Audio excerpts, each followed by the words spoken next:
बाल विकास परियोजना अधिकारी कार्यालय गंगो में आज पहुंचा हूं और इससे पूर्व मैं 24 फरवरी 2025 में भी यहां आकर जांच की गई थी।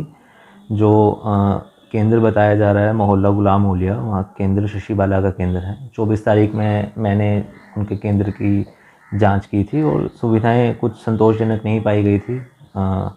उसका स्पष्टीकरण किया गया है उन वर्कर का, और इसके अलावा उनसे बताया भी गया है, एक वर्कर और हैं वहाँ पर सोनिया करके, कि यदि आपके जो लाभार्थी हैं आपके सर्वे क्षेत्र में आ रहे हैं तो आपको उनको राशन देना है। और इसके अलावा रजिस्टर और जो उनके अन्य अभिलेख हैं उनको यहाँ पर मंगवाया गया है। आज फिर उसमें एक बार कार्रवाई की जा रही है और राशन संबंधित जो भी समस्याएं हैं उनकी गहराई से जांच की जा रही है। और जो यहाँ की प्रभारी अधिकारी हैं उनको भी ये बताया गया है स्पष्ट तरीके से कि राशन संबंधित कोई भी समस्या किसी भी लाभार्थी के साथ ना हो। और मुख्य विकास अधिकारी और जिलाधिकारी के स्पष्ट निर्देश हैं कि किसी भी तरीके की राशन में या अन्य चीज़ों में किसी भी तरीके की कोई समस्या ना हो और एजुकेशन और न्यूट्रिशन दोनों पर फोकस किया जाए।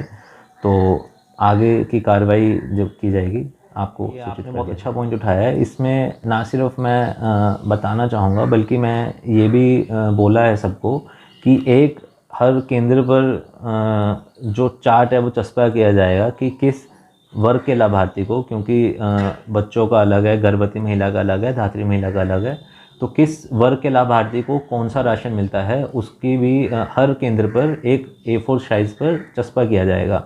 और रही बात की पंजीकरण कैसे करना है, तो पोषण ट्रैकर पर जब पंजीकरण होता है उसके पश्चात ही लाभार्थी का राशन केंद्र पर मिलता है।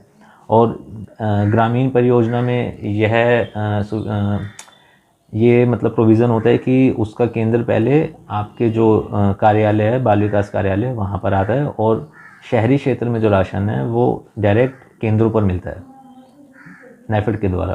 तो ये प्रोविज़न है। बता रहा हूँ वो हर वर्ग का अलग है उसमें, और कभी कभी पीछे से भी वो बदल जाता है, जैसे दाल कई बार बदल जाती है या जो भी चीज़ है, तो दाल, दलिया, रिफाइन जो भी आता है उसका इस बार बहुत स्पष्ट निर्देश दिए गए हैं मेरी तरफ से। एक बार फिर उसको बताया गया है कि उसका पूरा एक चार्ट बना हुआ है, हर वर्ग के लिए अलग है, उसकी मात्रा भी अलग अलग है। तो क्योंकि चावल भी कई बार उसमें साथ नहीं आता, चावल कई बार कोटेदार से आता है, और गेहूँ जो मतलब दलिया है, और जो दाल है और जो रिफाइन है वो कार्यालय से दिया जाता है या नेफेड द्वारा दिया जाता है शहरी उसमें। तो उसका आपको आप मान के चलिए 1 हफ्ते के भीतर सब केंद्रों पर आपको एक चार्ट लगा हुआ मिलेगा। हर लाभार्थी वर्ग को केंद्र पर जाकर दिखेगा कि उसको ये राशन मिलना चाहिए था। और जिलाधिकारी जी के भी ये स्पष्ट निर्देश हैं कि ये जो 3 महीने में, क्योंकि सप्लाई चेन थोड़े से इश्यूज होते हैं हमारे यहाँ, जो 3 महीने में राशन आता है उसमें कई बार समस्याएं होती हैं, थोड़ा लेट आया, वो 3 महीने का एक साथ दे दिया, ऐसा करके भी पोषण ट्रैकर पर बिल्कुल ठीक फीडिंग हो और हर महीने का राशन हर लाभार्थी को मिले।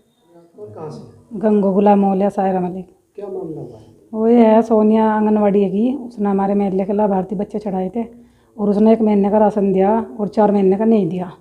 जो लाभार्थी राशन लेने गए उनके साथ बदतमीजी की और मैंने ऊपर अधिकारियों के पास शिकायत की थी। क्या कहा उन्होंने? तो आज आए थे मैं, उन्होंने फ़ोन के द्वारा मुझे बुलाया गया और आश्वासन दिया कि कोई दिक्कत नहीं, इस पर सख्त कार्रवाई होगी। बस मैं इतना ही चाहती हूँ।